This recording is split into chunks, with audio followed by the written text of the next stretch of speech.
கவனி ராஜா,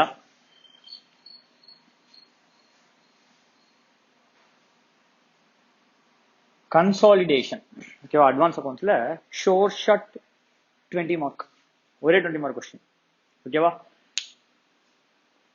கன்சாலிடேஷனை பொறுத்தவரை எப்படின்னா, ஒரு பினான்சியல்ஸ் இன்னொரு பினான்சியல்ஸையும் சேர்க்க போறேன்.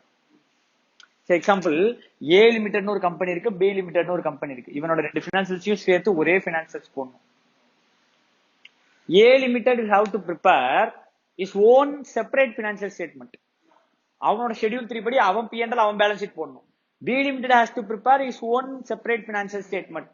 Who the A limited, B limited, whoever may be the parent company, have to prepare the consolidated financial statement. So இதுக்கு முன்னாடி நம்ம போறதுக்குள்ள கன்சாலிடேட்டட் பினான்சியல் ஸ்டேட்மெண்ட் யார் ப்ரிப்பேர் பண்ணுவோம்னா ஹோல்டிங் கம்பெனி. அப்போ கன்சாலிடேஷனுக்குள்ள போறதுக்கு முன்னாடி நம்மளுக்கு 3 விஷயம் தெரிஞ்சிருக்கணும். யார் கன்சாலிடேட்டட் பினான்சியல் ஸ்டேட்மெண்ட் ப்ரிப்பேர் பண்ணுவா? Consolidation statement will be prepared in case of holding subsidiary relationship, associate relationship, joint venture relationship. மூணுத்துலயுமே கன்சாலிடேஷன் வரும். உனக்கு இருக்கிறது ஹோல்டிங் சப்சிடரி ரிலேஷன்ஷிப்போட consolidation, consolidation of P&L, consolidation of balance sheet. ஓகேவா? இதுதான் உனக்கு சிலபஸ்ல இருக்கு. P&L consolidation, consolidation of balance sheet. உனக்கு ஆல்ரெடி பேலன்ஸ் ஷீட் தெரியும்.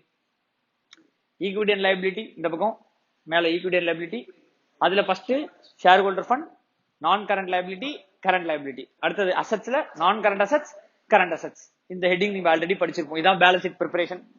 இந்த வீடியோக்கு முன்னாடி ஜஸ்ட் ஒரு வாட்டி பினான்சியல் ஸ்டேட்மெண்டோட வீடியோ எடுத்து பார்த்து நான் இதுக்கு முன்னாடி லிங்க் அனுப்பிச்சு விடுறேன். டிஸ்கிரிப்ஷன்ல இந்த லிங்க் கொடுத்துறேன். அந்த லிங்க் ஓபன் பண்ணி பார்த்துரு.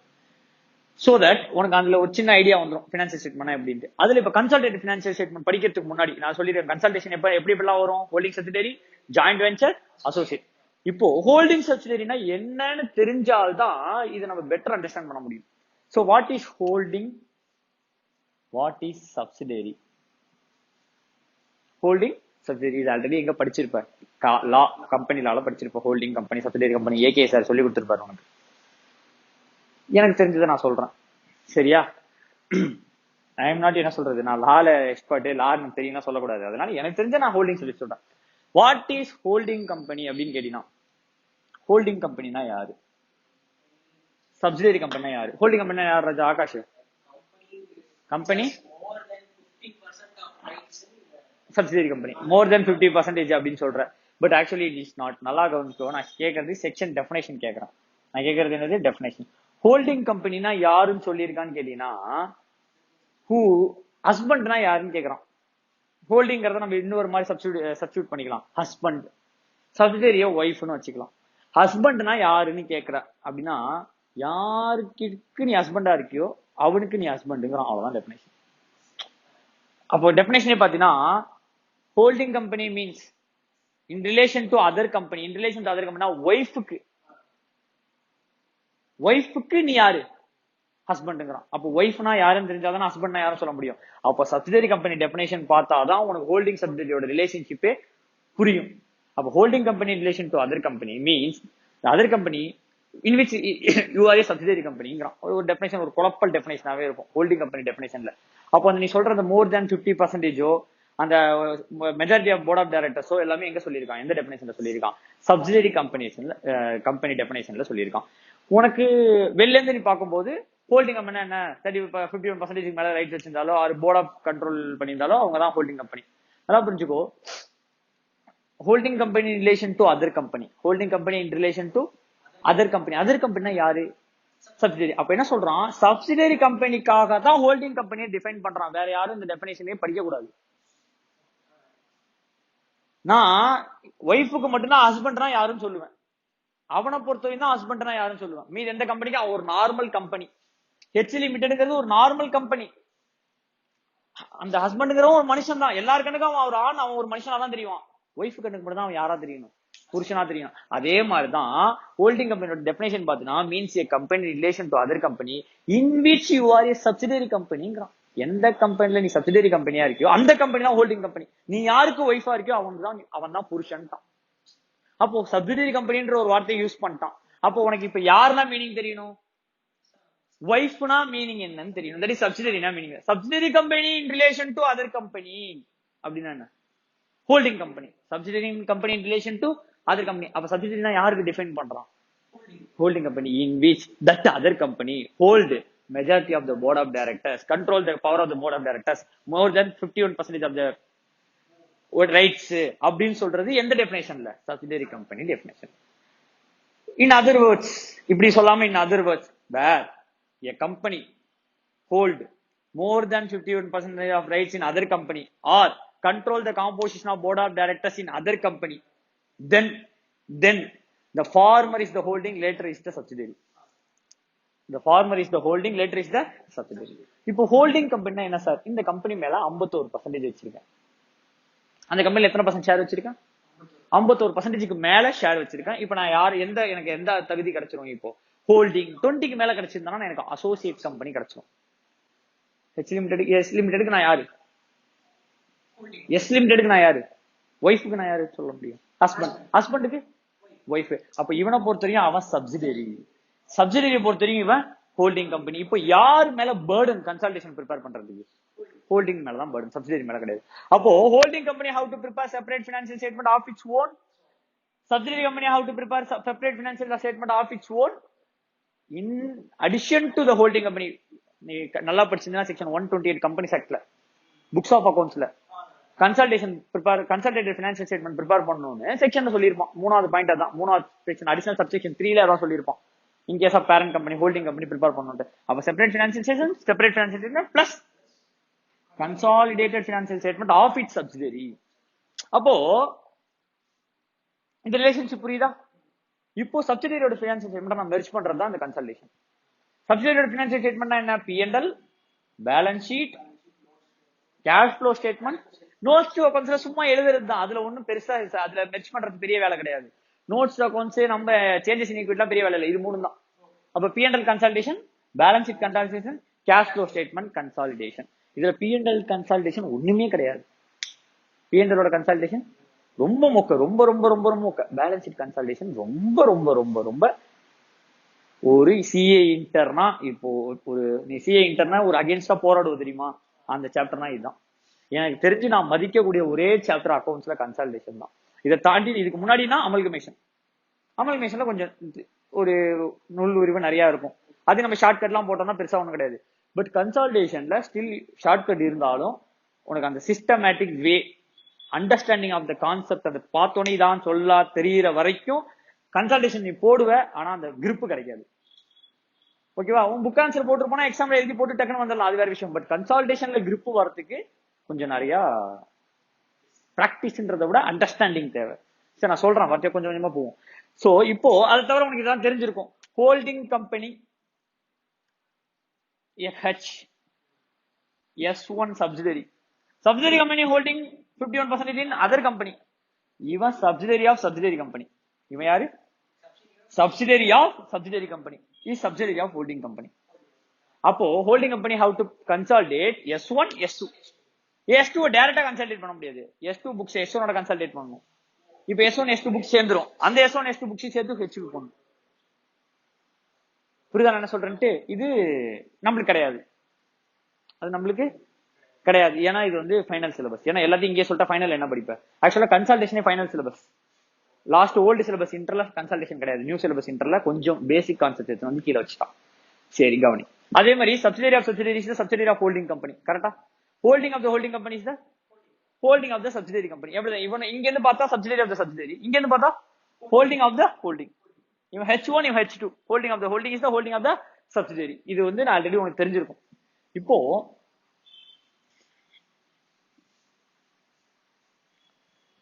கான்செப்ட்குள்ள போலாம். நான் H லிமிடெட் எல்லா இடத்துலயும் இனிமேல் ஹோல்டிங் பதிலா என்ன லிமிடெட்னு எழுத போறேன்? H limited. சப்சிடரிக்கு பதிலா எல்லா இடத்துலயும் S லிமிடெட். ஓகேவா? எல்லா இடத்துலயும் S limited. H limited is holding 100% of shares. H limited is holding 51% of shares in S limited. Holding a H limited. Holding. No doubt in H limited is holding 51% of share capital in S limited. H limited holding a holding 60% of share capital. 100% of share capital. Amalgament ஆகாதா? 100% share வாங்கிட்டான்ல, அப்ப merge ஆயிடும்ல. Amendment ஆகுமா ஆகாதா? இவனோட 100% of ஷேரை நான் வாங்கிட்டேன்.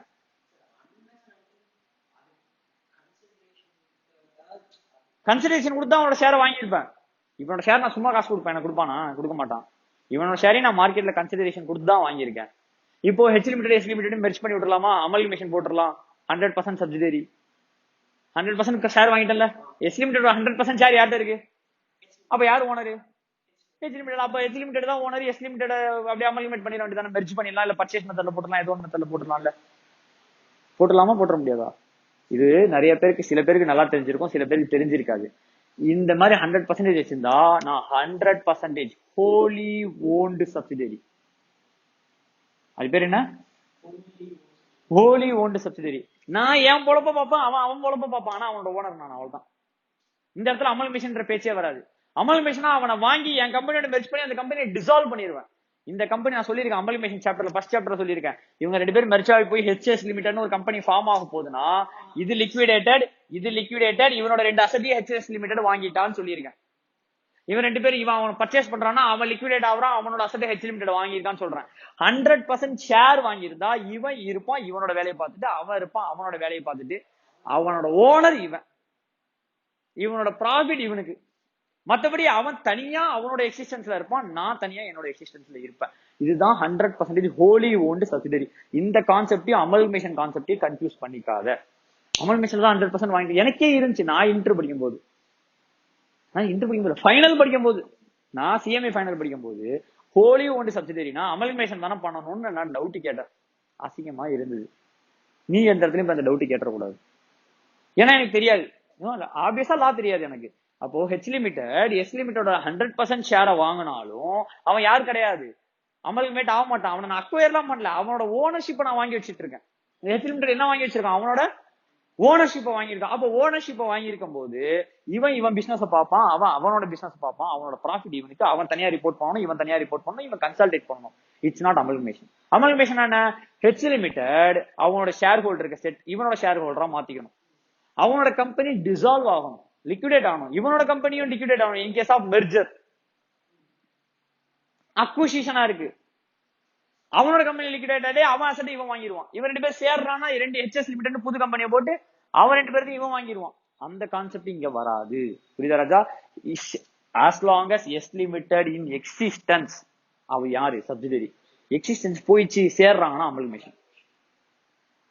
புரியுதா ராஜா? சரி, இப்போ 4 விஷயங்கள் ஃபர்ஸ்ட் நீ படிக்க வேண்டியது இருக்கு. ஃபர்ஸ்ட் விஷயம், ஹெச் லிமிடெட் எஸ் லிமிடெட் புக்கோட ஹெச் லிமிடெட் எஸ் லிமிடெட்ல ஷேர் வாங்கிட்டான். சே எக்ஸாம்பிள் ஒரு 60% ஷேர் வச்சுக்கோ. பணம் கொடுத்தானே வாங்கியிருப்பான். அத H limited separate financial statement prepare பண்ணுவான்ல, அவனுக்குன்னு ஒரு பேலன்ஸ் ஷீட் தனியா போடுவான்ல, அந்த பேலன்ஸ் ஷீட்ல எஸ் லிமிடெட்ல இன்வெஸ்ட் பண்ண காசை எங்க காட்டுவான்? அசெட்டா லைபிலிட்டியா? லைபிலிட்டியா அசெட்டா? Asset. Asset. Investment in S limited. இது எந்த டவுட்டும் இல்லைல்ல? எத்தனை பர்சன்டேஜ் வச்சிருக்கான்? 60% வச்சிருக்கான். இது ஹெச் லிமிடெட் எஸ் லிமிடெட் இல்ல. எஸ் லிமிடெட் புக்ஸ்ல இவன் எங்க காட்டுவான் ஹெச் லிமிடெட்? ஷேர் கேபிட்டல்ல எஸ் லிமிடெட், சரி ஹெச் லிமிடெட் 60%, மீதி 40% வேற யாரோ வச்சிருப்போம். அந்த 51% மீதி 49% இருக்குல்ல, 60க்கு 40 இருக்குல்ல, 70க்கு 30 இருக்குல்ல, 80க்கு 20 இருக்குல்ல, அந்த மிச்சத்தை வச்சிருக்கவன் பேர் தான் மைனாரிட்டி இன்ட்ரெஸ்ட். அவன் பேர் தான் என்ன? இன்ட்ரெஸ்ட். இந்தியஸ்ல இப்ப லேட்டஸ்டா வந்திருக்கல ஃபைனல்ல, அது நான் கண்ட்ரோலிங் இன்ட்ரெஸ்ட். இங்க நம்ம பேர் என்ன சொல்றோம்? Minority interest. அங்க நம்ம என்ன சொல்லுவோம்? நான் கண்ட்ரோலிங் இன்ட்ரெஸ்ட். ஆனா சேம் மீனிங். மைனாரிட்டி இன்ட்ரெஸ்ட் நல்லா புரிஞ்சுக்கோ. இவன் புக்ல அசெட், ஹோல்டிங் கம்பெனி புக்ஸ்ல நான் அவன்கிட்ட ஷேர் வாங்கியிருக்கேன், சோ எனக்கு அது இன்வெஸ்ட்மெண்ட். அப்படியே சப்சிடரி புக்கு போனீங்கன்னா, யார் புக்கு போனீங்கன்னா சப்சிடரி புக்கு போனீங்கன்னா அவன் வந்து இன்வெஸ்டர், ஷேர் ஹோல்டர். அப்போ யாரெல்லாம் 5% மேல ஷேர் வச்சிருக்கானோ நான் நோட்ஸ் அக்கௌண்ட்ஸ்ல காட்டணும். அப்ப ஷேர் கேபிட்டல் பாத்தீங்கன்னா H limited 60%, remaining 40% minority interest. இது எந்த டவுட்டும் இல்ல. மத்தபடி இவனுக்கும் எந்த கனெக்ஷனும் கிடையாது, ஒத்துக்கிறியா? மத்தபடி அவன் ஹோல்டிங்கா வச்சிருக்கிறது, இவன் அங்க ஷேர் வச்சிருக்கிறதுக்கு வேற எந்த என்ட்ரியும் இருக்காது. ஷேர் வச்சிருக்கிறதுக்கு மத்தபடி இவன் அவன் புக்ல டெட்டாரா இருப்பான், அவன் இவன் புக்ல டெட்டாரா இருப்பான், இவன் கிரெடிட்டாரா இருப்பான், அவன் கிரெடிட்டாரா இருப்பான், அவனோட ஸ்டாக் இவன்ட்ட இருக்கும், இவனோட ஸ்டாக் அவன்ட்ட இருக்கும், பில்ஸ் பேபிள் பில்ஸ் ரிசீவபிள் பிரச்சனை இருக்கும், அதெல்லாம் விட்டு ஷேர் ஹோல்டிங் இருக்கு தெரியுமா, அதுக்கு இந்த 2 என்ட்ரி தான் இவன் புக்ல இருக்கும். இருக்கும்ல, அது டவுட் இல்ல. இப்போ இவனோட பினான்சியல்ஸ் நான் மெர்ஜ் பண்ண போறான். எப்படி? இவனோட பினான்சியல்ஸ். அப்ப அவனோட அசெட்லாம் எங்க வந்துடணும்? இவனுக்கு வந்துடணும். அப்ப பாரு, இங்க 60% வச்சிருக்கான்ல, ஒரு நல்ல கான்செப்ட் புரிய நான் உள்ள கிரிப்புக்கு போறேன். இந்த அமௌண்ட் இருக்குல்ல, இந்த 60-40ங்கிறது ஷேர் கேபிட்டலா, பிளஸ் இங்க என்ன இருக்கும்? Reserves and surplus. நல்லா புரிஞ்சுக்கோ, fixed asset plus current assets minus current liabilities. அப்படி கூட வேணாம். Fixed asset plus current asset என்ன? Total asset. ரேஷியோ சாப்டருக்கு வா, ரேஷியோ கிளாஸ்ல நடத்திருக்கேன். Minus current liability minus outside liability will be nothing but share capital plus reserves and சர்ப்ளஸா.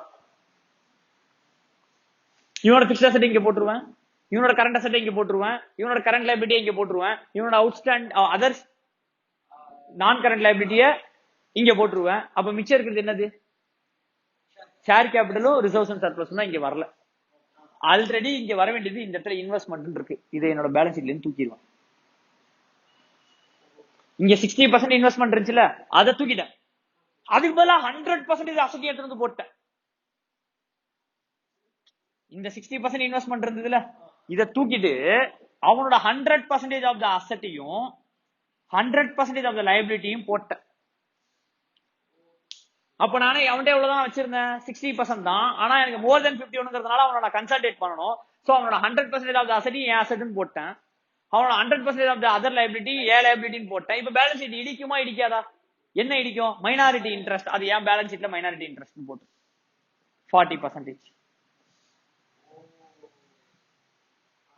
அப்ப பாரு, இந்த இடத்துல 60க்கு பதிலா 100 போட்டனா, அப்ப இந்த 60 மாத்தனா ஆப்போசிட்ல 40 போடு. அப்ப இங்க என்ன வந்துரும்? அப்போ கன்சல்டேஷன்ல என்ன ப்ராசஸ் பண்ண போறோம்னா, இங்க இருந்த இன்வெஸ்ட்மெண்ட்ஸ தூக்க போற. அந்த இன்வெஸ்ட்மெண்ட்டுக்கு பதிலா இந்த investment represent what? Assets in S limited, liability in S limited. அவனோட அசெட்ஸ் அப்படியே எடுத்து வந்து இங்க அசெட்டா போடு, அவனோட லைபிலிட்டி எடுத்து வந்து அப்படியே இங்க லைபிலிட்டியா போடு. ஆனா இடிக்குமே, ஏன்னா நான் 60% தானே வச்சிருக்கேன். இப்ப நான் ஹோலி ஓன்ட் சப்சிடரியா இருக்கேன், இந்த 100% இங்க இருக்கு. அப்படியே திட்டு இப்படியே போட்டுடலாம், இதை தூக்கிட்டு அதை அப்படியே போட்டுடலாம், டேலி ஆயிடும். ஆனா இங்க நான் 60% தான் வச்சிருக்கேன், அவனோட எத்தனை பர்சன்டேஜ் ஆஃப் த அசெட்டையும் நான் கன்சல்டேட் பண்றேன்? 100% ஆஃப் த அசெட்டையும் கன்சல்டேட் பண்றேன். அப்ப 100% எல்லாத்தையும் நெட் பண்ணிடு. அதனாலதான் இது மொத்தமா 100 போட்டேன். இது எல்லாத்தையும் நெட் பண்ணா 100 வச்சுக்கோ, அதை அப்படியே திறந்து இங்க போட்டேன். ஆனா நான் வச்சிருக்கிறது எத்தனை பர்சன்ட் தான்? 60க்கு 100 தான். இது குறைக்கணும்ல, அப்ப மைனஸ் பண்ண முடியாது. அதோட ஆப்போசிட்ல மைனாரிட்டி இன்ட்ரெஸ்ட் 40 போடுறேன். அப்போ 100% கொண்டு வந்துட்டேன், அதுல 40% அவுந்து யாருது? யாரோ மைனாரிட்டி. மிச்சம் 60 யாரோட ஆயிடும்? இதுதான் ஒர்க் நீ பண்ண போற. இவ்வளவுதான் கன்சல்டேஷன். அப்போ என்னோட பேலன்ஸ் ஷீட்ல உள்ள எதை தூக்க போற? அவன் பேலன்ஸ் ஷீட்ல கையை வைக்கவே வேண்டாம். அவன் பேலன்ஸ் ஷீட் ப்ரிப்பேர் பண்ணி அவன் செப்பரேட் ஃபினான்ஸ் எடுத்து முடிச்சிருவான். என் பேலன்ஸ் ஷீட்டை பார்த்து என்னோட ஃபினான்ஷியல்ஸ் போட போறேன். என் பேலன்ஸ் ஷீட்டை பார்த்து என் ஃபினான்ஷியல்ஸ் போட போறேன். அப்போ ஆட் பண்ணும்போது அவனோட அசெட் என் அசெட் ஆட் ஆயிடும், அவனோட பிக்ஸ்ட் அசெட் எல்லாமே என்னோட பிக்ஸ்ட் அசெட் வந்துரும், அவனோட கரண்ட் லைபிலிட்டி எல்லாமே என்னோட கரண்ட் லைபிலிட்டி, அவனோட கரண்ட் அசெட் எல்லாமே கரண்ட் அசெட், அவனோட அவுட்ஸ்டாண்டிங் லைபிலிட்டி பிளஸ் என்னோட அவுட்ஸ்டாண்டிங் லைபிலிட்டி தான் டோட்டல் அவுட்ஸ்டாண்டிங் லைபிலிட்டி இருக்கு. ஆனா ஷேர் கேபிட்டல் மட்டும் எந்த அவனோட ஷேர் கேபிட்டல் நட திருப்பி ஷேர் கேபிட்டல் போட முடியாது. அவனோட ஷேர் கேபிட்டல் திருப்பி என்னோட ஷேர் கேபிட்டல்னு போட முடியாது. அதுக்கு பதிலாக எப்படி சார் போடாம டேலி ஆகுதுன்னா, இந்த 60% இன்வெஸ்ட்மெண்ட் நான் என்ன பண்ணிட்டேன்? தூக்கிட்டேன். அதுக்கு பதிலாக எத்தனை பர்சன்ட் எடுத்துட்டு வந்துட்டேன்? 100%. ஆனா 60 தானே எடுத்துன்னு வரணும், 60% எடுத்துன்னு வரக்கூடாது, 100% எடுத்துன்னு வரணும். அப்படி 60 எடுத்துன்னு வந்தா நீ ஜாயிண்ட் வெஞ்சர். நீ 60% வேற ஒருத்தன் 40% அப்படின்னா அவனோட 60% அசெட் ஒன்னோட கன்சல்டேட் பண்ணிப்பான், 40% இன்னொருத்தனோட புக்ல கன்சல்டேட் பண்ணிப்பான். அது ஜாயிண்ட் வெஞ்சர் கான்செப்ட். இப்போ நம்ம என்ன கான்செப்ட்ல இருக்கோம்? Holding subsidiary. நான் 51% வச்சிருந்தாலும் 100% ஆஃப் த அசெட் நான் கன்சல்டேட் பண்ணணும், 100% ஆஃப் த லைபிலிட்டி நான் கன்சல்டேட் பண்ணணும். ஆனா நான் 51 தானே வச்சிருக்கேன். இங்க 60க்கு 100 போட செட் ஆஃப் ஆகுமா? அப்ப மிச்சத்தை நான் என்ன பண்ணணும்? இது புரிஞ்சிருச்சா? இப்ப பிரச்சனையே ஸ்டார்ட் ஆகும். ஒரு பிரச்சனையா பார்ப்போம். ஃபர்ஸ்ட் பிரச்சனை, நான் 60% வச்சிருக்கேன். இங்க இருக்கிறது புக் வேல்யூ, நான் வச்சிருக்கிறது மார்க்கெட் வேல்யூ. எக்ஸாம்பிள், இங்க 6 lakhs 4 lakhs அதர் கேபிட்டல். நான் 60% 10 lakhsக்கு வச்சிருக்கேன். ஆனா நான் எத்தனை பர்சன்ட் தான் வச்சிருக்கேன்? 60% தான். ஆனா அதை எத்தனை ரூபாய்க்கு வாங்கி வச்சிருக்கேன்? மார்க்கெட் வேல்யூல தானே வாங்கியிருப்பேன், 10 lakhsக்கு வாங்கி வச்சிருக்கேன். ஆனா அது ஒரிஜினல் வேல்யூ எவ்வளவுதான்? 6 lakhs தான். அப்போ இந்த 10 lakhs தூக்கிட்டு வேற ஒரு வேல்யூ சப்ஸ்டியூட் பண்றேன். அப்பயும் என்ன இன்ட்ரெஸ்ட் போடணும்? Minority interest. ஏன்னா 60% தான் கணக்கு, ருபீஸ் கணக்கு கிடையாது. ஆனா பேலன்ஸ் ஷீட் டேலி ஆகாதுல்ல. இது 6 lakhs 60% நானும் 6 lakhs வச்சிருந்தானா நீ சொன்ன மாதிரி டேலி ஆயிடும். அவன் 4 lakhs இருந்தாலும் அப்படியே டேலி ஆயிடும். ஏன்னா புக் வேல்யூ செட் ஆஃப் ஆயிடும். ஆனா அங்க இருக்கிறது புக் வேல்யூ, என்கிட்ட இருக்கிறது மார்க்கெட். அப்படி கன்சால்டேட் பண்ணும்போது ப்ராஃபிட்டோ லாஸோ வரும். அந்த ப்ராஃபிட்டோ லாஸோ தான் goodwill or capital reserve. Goodwill or capital reserve. இப்ப நான் இவன்ட்டு நான் எவ்வளவு பணம் கொடுத்திருக்கேன்? 10 லட்சம் ரூபாய். அந்த 10 லட்சம் ரூபாய்க்கு எனக்கு என்ன கொடுத்தான் அவன்? 6 lakhs கேபிட்டல். அப்புறம் அவனோட சம்பாதிச்ச ப்ராஃபிட்ல என்னோட பங்கு, அவனோட ரிசர்வ்ஸ் அண்ட் சர்ப்ளஸ்ல என்னோட பங்கு 60% என்னோடது இல்ல, அது எல்லாத்தையும் ஆட் பண்ணி பார்ப்பேன். அப்ப நான் கொடுத்தது 10 லட்சம் ரூபாய், அவன் எனக்கு கொடுத்தது 8 லட்சம் ரூபாய் தான். அப்ப மீதி 2 லட்சம் ரூபாய் குட்வில்னு போட்டாதான் பேலன்ஸ் ஷீட் என்ன ஆகும்? டேலி ஆகும். ஏன்னா நான் கொடுத்த காசு எவ்வளவு, ஆனா எனக்கு எவ்வளவு ஒர்த் ஆஃப் அசெட் தான் கொடுத்திருக்கான். என்னோட வேல்யூ எவ்வளவு? 8 லட்சம் தான். எப்படி செட் வேல்யூ சொன்னீங்க? 6 lakhs கேபிட்டல், 2 lakhs ப்ராஃபிட்ல ஷேர். 2 lakhs ப்ராஃபிட்ல ஷேர், ரிசர்வ்ஸ் அண்ட் சர்ப்ளஸ்ல என்னோட 60%, மொத்தம் 8 லட்சம் தான் வருது. அப்போ 10 லட்சத்துக்கு 8 லட்சம் தான் மதிப்பு இருக்கு. அப்ப மீதி 2 லட்சம் நான் காஸ்ட் எக்ஸ்ட்ரா கொடுத்துருக்கேன். அது பேர் தான் என்னது? குட்வில். சோ அது எல்லா கால்குலேஷன் நம்ம எதுல பண்ணுவோம்? கன்சல்டேஷன். இப்ப கன்சல்டேஷன் என்னன்னு புரியுதா? இந்த பர்சன்டேஜ் கூட விட்டுரு, இந்த 100% ஆஃப் அசெட் என் புக்குக்கு வரணும். ஆனா நான் வச்சிருக்கிறது 60. அப்ப மீதி 40% பேரு.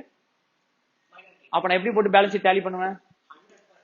என் பேலன்ஸ் ஷீட்ல உள்ள இன்வெஸ்ட்மெண்ட்டை தூக்கணும், அதுக்கு பதிலா அவனோட அசெட் எடுத்து வந்து இறக்குமதி பண்ணணும். அசெட் லைபிலிட்டியும் நான் 100% தூக்கிட்டேன், 60% தூக்கிட்டேன். ஆனா 100% உள்ள கொண்டு வரேன். இதை செட்டப் பண்றதுக்கு நான் என்ன போட்டுருவேன்? இங்க மைனாரிட்டி. இதான் ஒர்க் ராஜா, இதான் உன்னோட ஓவரால் ஸ்கோப், இதான் வேலை. ஆனா உள்ள அது அவ்வளவுதான் வேலைன்னா அது அவ்வளவு ஈஸியா இருக்கு. அதுல சாப்டர் கொஞ்சம் ஒர்க் இருக்கு. ஃபர்ஸ்ட் கவனிக்கணும். ஒரு ஸ்டெப்பா சொல்லி தரேன், கவனி நல்லா.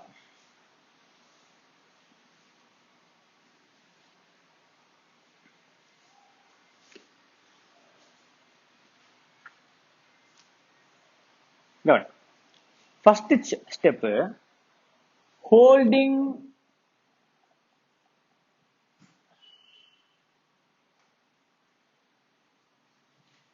மைனாரிட்டி ரேஷியோ கண்டுபிடிக்கணும். நான் எத்தனை பர்சன்ட் எஸ்ல வச்சிருக்கேன், அதர்ஸ் எத்தனை பர்சன்டேஜ் வச்சிருக்கான்றத ஃபர்ஸ்ட் கண்டுபிடிக்கணும். ஹோல்டிங் மைனாரிட்டி ரேஷியோ இன் சப்சிடரி லிமிட் புக்ஸ். சப்சிடரி புக்ல நான் எத்தனை பர்சன்ட் வச்சிருக்கேன்? நான் மினிமம் கன்ஃபார்ம் 50 மேல வச்சிருப்பேன். நான் எத்தனை பர்சன்ட் வச்சிருக்கேன்? 60-40, 70-30? ஏன்னா எல்லா இடத்துலயும் இந்த ரேஷியோல தான் என்ன பண்ணணும்? பிரிக்கணும். அடுத்த கான்செப்ட்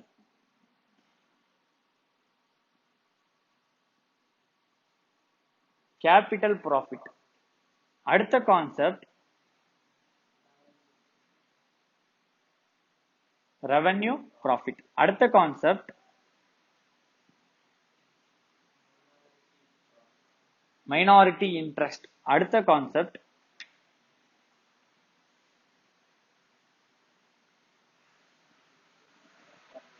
இந்த 6 ஒர்க்கிங் 5 ஒர்க்கிங் நோட் முடிச்சுனா கன்சல்டேஷன் முடிஞ்சிருச்சு.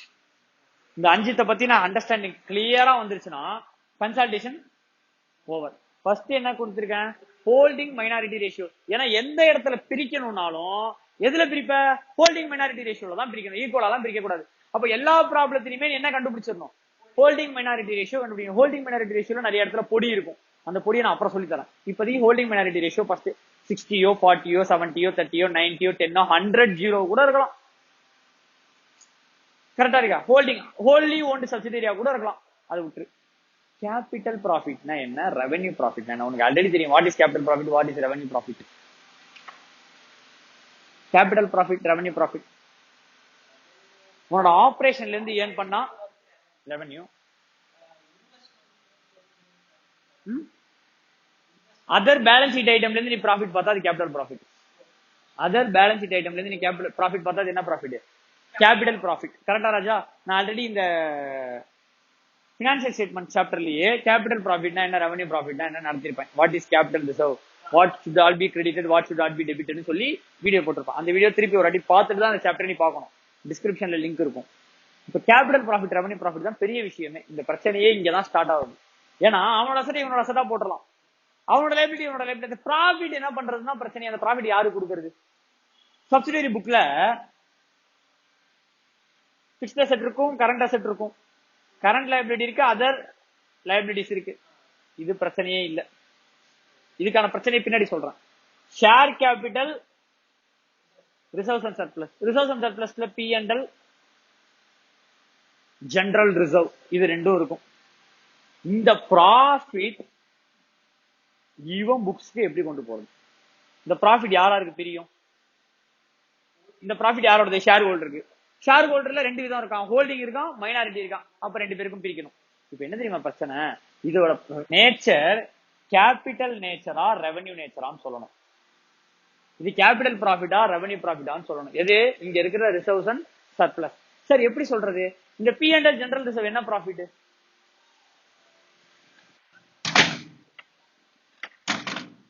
B and L general reserve என்ன ப்ராஃபிட் தெரியுமே உனக்கு? P and L general reserve revenue கேபிட்டலா? 3 ரிசர்வ்ஸ் தான். என்ன ப்ராஃபிட்டா இருக்கும்? ரெவன்யூ ப்ராஃபிட் தான். தான் தப்பு. இது சப்சிடரியை பொறுத்தவரையும் ரெவன்யூ, என்ன பொறுத்தவரையும் என்னவா வேணாலும் இருக்கலாம். ஏன் சார் அப்படின்னா, இப்போ நான் ஒரு பிசினஸ வாங்கிட்டேன், இந்த கம்பெனியை நான் வாங்கியிருக்கேன். அந்த கம்பெனியை நான் வாங்கினதுக்கு அப்புறம் அவன் சம்பாதிக்கிற ரெவன்யூ ப்ராஃபிட் எனக்கும் ரெவன்யூ ப்ராஃபிட். நான் வாங்கறதுக்கு முன்னாடி அவன் சம்பாதிச்சு வச்ச ப்ராஃபிட் எனக்கு கேபிட்டல் ப்ராஃபிட். ஏன் அப்படின்னு சொல்றேன்னா, நான் வாங்கும் போதே அவன்கிட்ட அந்த ப்ராஃபிட் இருக்கு. இது எக்ஸாம்பிள் நான் ஆல்ரெடி இன்வெஸ்ட்மெண்ட் சாப்டர்ல சொல்லியிருப்பேன். நான் ஒரு கம்பெனியோட ஷேர்ஸை 1 ஏப்ரல் அன்னைக்கு வாங்கினேன். ஜூன் மாசம் டிவிடெண்ட் கொடுத்தான். நான் வாங்கினது ஜூன் 1 ஏப்ரல் 2020. அவன் ஜூன் மாசம் டிவிடெண்ட் கொடுக்குறான் ஃபார் 1920. 1920ல நான் ஷேரே வச்சு இல்ல, ஆனா அந்த பீரியடுக்கு எனக்கு என்ன கொடுக்குறான்? டிவிடெண்ட். அது என்னோட டிவிடெண்ட் போடவே கூடாது, ஏன்னா அந்த பீரியட்ல எனக்கு என்னவே இல்ல, அசட்டே இல்ல, அந்த ஷேரே என்கிட்ட இல்ல. அப்ப நான் என்னன்னு போட்டுக்க முடியாது. அதை என்னோட டிவிடெண்ட் இன்கம் என்னால போட்டுக்க சொல்லி என்னோட. அப்போ அது எனக்கு என்ன ப்ராஃபிட்னா கேபிட்டல் ப்ராஃபிட். அவனை காசு கொடுத்து வாங்கினால ஒரு ஷேர், அந்த காஸ்ட்ல அதை அட்ஜஸ்ட் பண்ணிக்கணும். அது என்னோட ப்ராஃபிட். என்ன ப்ராஃபிட் சொல்லக்கூடாது, என்னோட ப்ராஃபிட் சொல்லி என்னோட பி அண்ட் எல் போட்டுக்க முடியாது. ஏன்? நான் அப்போ அவன்கிட்ட ஷேரே வச்சில்ல. சோ இந்த P and L general reserve means what? From the date of its incorporation, subsidiary company incorporation ஆன டேட்ல இருந்து இன்னி வரையும் உள்ள ப்ராஃபிட். ஆமானா இல்லையா? அதுல இருந்து டவுட் இல்ல. ஆனா நான் வாங்கினது நடுவுல தானே, அந்த கம்பெனில ஷேர் வாங்கினது நான் இப்போ தானே. அப்ப அதுக்கு முன்னாடி அவன் சம்பாதிச்ச ப்ராஃபிட் இஸ் கேபிட்டல் ப்ராஃபிட். அந்த ப்ராஃபிட் எனக்கு புக்ஸ்ல ப்ராஃபிட்டா வரக்கூடாது. அப்ப நான் அதை எங்க அட்ஜஸ்ட் பண்ணணும்? அவனை வாங்கினல அதுல அட்ஜஸ்ட் பண்ணணும். அவனை வாங்கினது அட்ஜஸ்ட் பண்றேன்னா, அவன் வாங்கினது தான் goodwill or capital reserve calculation. அதுல நான் உனக்கு காசு கொடுத்தது 10 லட்சம், நீ எனக்கு ஷேர் கொடுத்தது 6 லட்சம் பிளஸ் ப்ராஃபிட் ஷேர் கொடுத்திருக்க அப்படின்னு சொல்லி அதுல கணக்கு எடுத்துப்பேன். அப்போ இந்த ப்ராஃபிட்ல கேபிட்டல் ப்ராஃபிட் எவ்வளவு, ரெவன்யூ ப்ராஃபிட் எவ்வளவு? ஏன்னா நான் வாங்கினதுக்கு அப்புறமும் ப்ராஃபிட் சம்பாதிச்சிருப்பான். வாங்குறதுக்கு முன்னாடி ப்ராஃபிட் அதுலயே தான் இருக்கு. வாங்கினதுக்கு அப்புறம் நான் ஷேர் வாங்கினதுக்கு அப்புறம் உள்ள ப்ராஃபிட் ரெவன்யூ ப்ராஃபிட் தான் எனக்கும். நான் வாங்குறதுக்கு முன்னாடி உள்ள ப்ராஃபிட் கேபிட்டல் ப்ராஃபிட். அப்போ நான் வாங்கினதுக்கு முன்னா அப்புறம் உள்ள ப்ராஃபிட் என்ன ப்ராஃபிட்? நான் வாங்குறதுக்கு முன்னாடி உள்ள ப்ராஃபிட் என்ன ப்ராஃபிட்? Capital profit. இது எனக்கு மட்டும் சொந்தம் கிடையாது, இதுவும் எனக்கு மட்டும் சொந்தம் கிடையாது. Holding, minority. இந்த மைனாரிட்டி கேபிட்டல் ப்ராஃபிட்டையும் மைனாரிட்டி ரெவன்யூ ப்ராஃபிட்டையும் மைனாரிட்டி இன்ட்ரெஸ்ட்ல போட்டுருவேன். மைனாரிட்டி கேபிட்டல் ப்ராஃபிட்டையும் மைனாரிட்டி ரெவன்யூ ப்ராஃபிட்டையும் அவனோட இன்ட்ரெஸ்ட்ல போட்டுருவேன், பிளஸ் அவனோட ஷேர் கேபிட்டல். என்னோட கேபிட்டல் ப்ராஃபிட் இருக்கு தெரியுமா, இதை இந்த குட்வில் கால்குலேஷன் எடுத்துன்னு போயிடுவேன். என்னோட ரெவன்யூ ப்ராஃபிட் ஷேர் இருக்குல்ல, அதை என்னோட P&L ஆட் பண்ணிடுவேன். முடிஞ்சு போச்சு, அவ்வளவுதான். Consultation over. இதான் கன்சல்டேஷன். ஆனா இந்த கேபிட்டல் ப்ராஃபிட் எவ்வளவு, ரெவன்யூ ப்ராஃபிட் எவ்வளவுன்னு கண்டுபிடிக்கிறது தான் மேட்டர். அப்போ வரேன், நல்லா கவனி.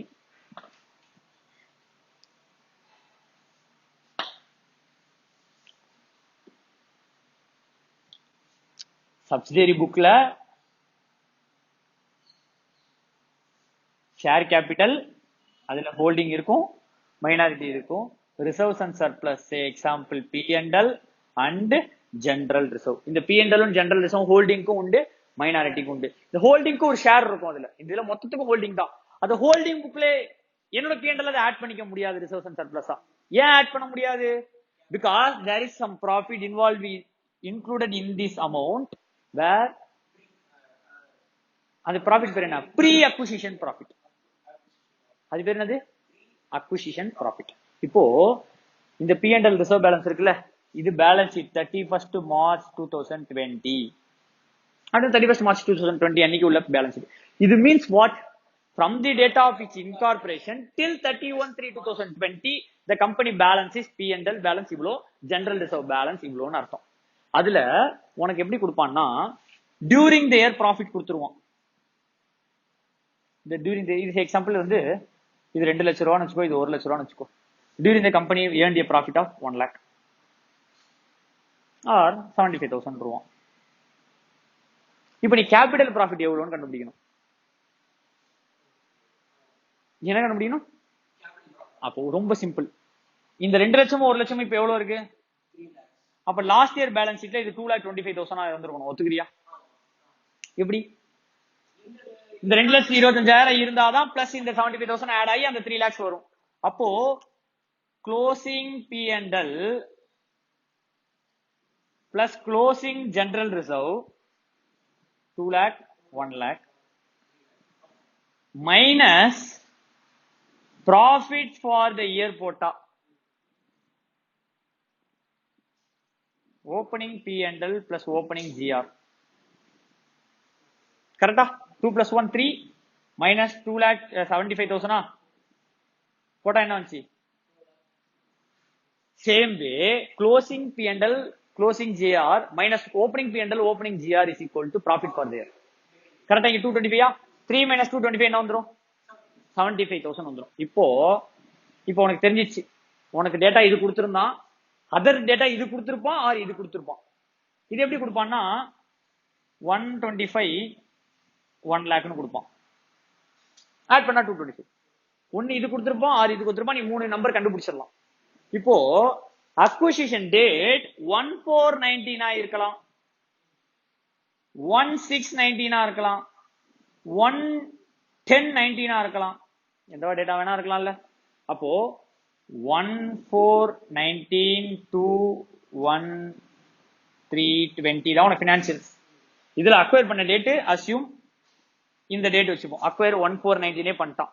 அப்போ இன்னைக்கு ப்ராஃபிட் நிலைமை என்ன? 2 lakh 1 lakh 3 lakh. During dare எவ்வளோ? இன்னைக்கே நான் வாங்கிட்டேன்ல. அப்ப இன்னி வரையும் என்ன இருந்துச்சு?